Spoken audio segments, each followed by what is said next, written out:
Егер ауада жүретін поезд бар десем сенесіз бе? Иә, бұндай поездар бар. Оларда магlev дейді. Кәдімгі поезд рельске тиіп жүрсе, бұл поезд ауада қалықтап келеді. Жапондардың L0 maglev поезды магниттік левитация принципімен қозғалады. Яғни поезд бен рельс арасында үйкеліс жоқ, оның орнына магнит өрісі. Рельстер поезды итеріп, көтеріп, бағыттап отырады. 2015 жылы осы поезд сынақ кезінде 603 км/сағатына жылдамдыққа жетіп рекорд орнатқан.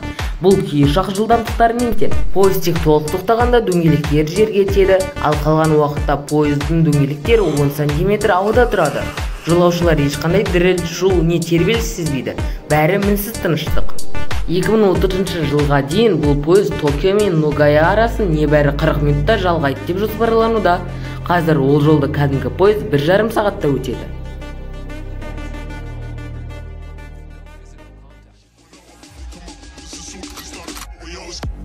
Бұл поезды көрген адам алғашында сенбей қалады, себебі ол рельске тимейді, ауада жүреді. Қытайдың Шанхай maglev поезы әлемде алғашқы коммерциялық магниттік поезд 2004 жылы іске қосылған. Яғни бұл технология 20 жылдан асты. Ол электромагниттік левитация арқылы қозғалады. Магниттер поезды 10 мм жоғары көтеріп, алға қарай итереді. Яғни дөңгелек жанармай жүргізуші қажет емес. Барлығы магнит пен компьютер арқылы басқарылады. Бұл жолаушы пойызы 431 км/сағат жылдамдыққа дейін жете алады. 30 шақырым жолды 7 минут 20 секундта өтеді. Ал қалыпты пойыздар бұл қашықтықты 40 минутта өтеді. Көптеген жолаушы пойыз қозғалып кеткенін байқамай қалады. Өткені діріл жоқ, ал терезеден сыртқа қарасаң ғимараттар зымырап өте шығады. Кейбір туристер пойызға тек сол жылдамдықты көру үшін ғана мінеді. Қауіпсіздік үшін минутына жүздеген бақылау жүйесі арқылы тексеріліп тұрады. Егер бір магнит тіпті миллиметрге ауытқыса, жүйе пойызды автоматты түрде тоқтатады.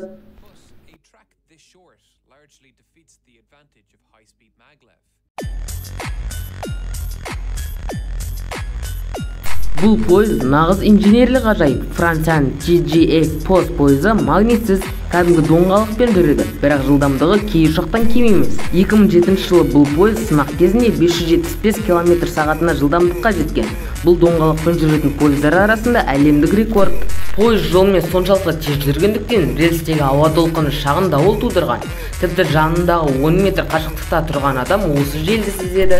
Бүгінде бұл поезд Парижден Лионға дейін 425 км жолды 2 сағатта өтеді.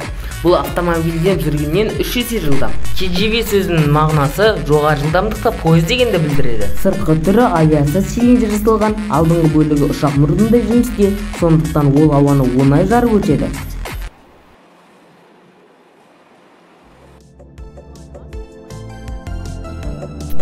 Бұл поезд емес, жаңа дәуірдің көлігі. Hyperloop Илон Масктың ойлап тапқан болашақ транспорты. Бұл кәдімгі рельспен емес, вакуум тоннельмен жүреді. Яғни ауа жоқ, үйкеліс жоқ, ал жылдамдық ұшақтан да жоғары. Hyperloop капсулалары үлкен түтік ішінде вакуумда жүреді. Ауа болмағандықтан еш қарсылық жоқ. Сол себепті капсула сағатына 1200 км жылдамдыққа дейін жетуі мүмкін.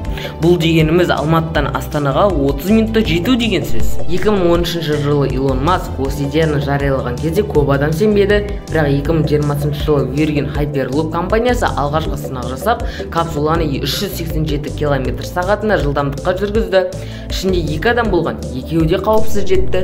Hyperloop пойыз емес, магниттік левитациядағы капсула. Ол рельспен емес, ауа жастығында қозғалады.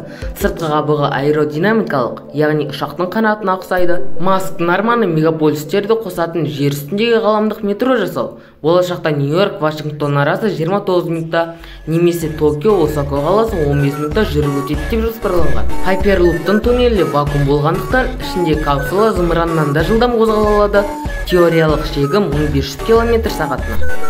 Бұрын пойыздар темірге тәуелді болса, қазір ауада жүреді, ал ертең вакуум ішінде ұшады. Бәлкім болашақтағы пойыз бізді ғарышқа да апарар.